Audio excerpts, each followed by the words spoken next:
Gen Z is really excited about 2025 and what it's going to mean for their careers. But the reality is 2025 is probably going to be really hard on Gen Z. I've been in recruitment for 15 years, and in today's video, I'm going to walk through exactly why that is. Let's go. So first things first, Gen Z is really excited about 2025. Most of them are believing that this is going to be a really good year for their career, and there's a lot of optimism. So I was reading this Forbes article here, and they're talking about how 87% of Gen Z believe that they are going to be getting a new job or a raise or a promotion this year. That is a huge percent. And a lot of them are really confident that the economy is going to do really well, and that's going to contribute to them having success, getting a new job, and growth in 2025. Now, some of you who are seasoned and have been in the market for some time and have already experienced the ups and the downs in the career are probably wondering, like, why are they so optimistic? What are they so excited about, and why do they think that this is going to be good? And I think some of that comes down to the fact that they just haven't experienced some of the challenges that exist in corporate America today.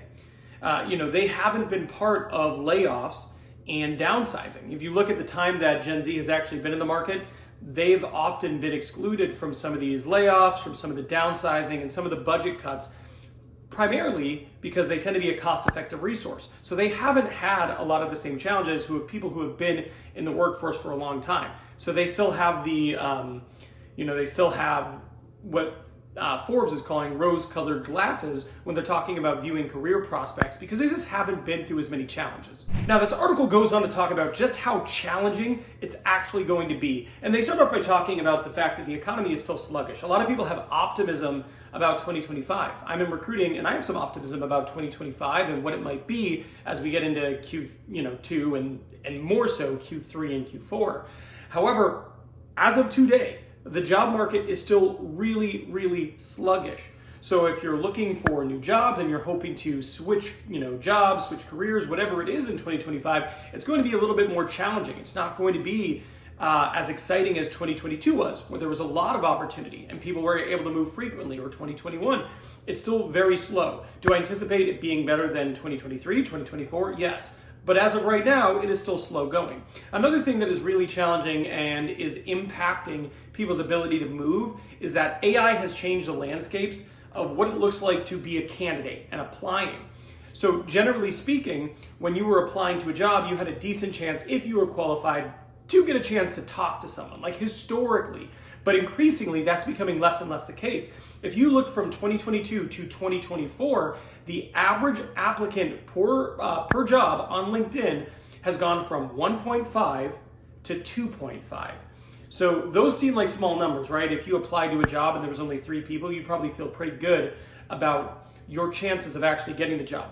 But the reality is that's almost double. So whatever industry you're in, if you're looking at, whatever field you're in, going from 2022 to 2024, the amount of candidates on average has doubled in terms of the number of people who are applying. Why is that the case? Well, it's a few things. Mostly the combination of 2 things. One, the economy is sluggish, so you have more people looking at less roles. That's one. The other thing is a lot of people are using AI, and they are using AI to automatically apply to a ton of jobs. So now people who are sifting through candidates are inundated with more candidates than they previously have, because people using AI can apply to a lot more jobs than they were able to previously. Now, if you're Gen Z, you may want to listen to this next part seated. It's not pretty. The reality is, beyond all those hardships, there's a lot of biases that still exist against Gen Z, the employee. So there was a poll that Forbes did, and in this article, they cite that 45% of employers would much rather bring in a freelancer than hire Gen Z. 45% would also prefer to hire a retired person. So rehire someone who was retired and is unretired now. Another 37% said they would much rather use AI than hire someone with, who is Gen Z. So maybe they take a worker who is currently at their company using AI, they have efficiencies, that person takes on more, as opposed to hiring someone who is Gen Z. And then 30% said they would rather leave a job open, unfilled, instead of hiring Gen Z. And this is unfortunate because I have hired plenty of Gen Z people for my team. Besides being in recruitment, I'm a people leader and I manage a large team of recruiters, and I have plenty of Gen Z people on my team, and they are great, but not everybody feels that way.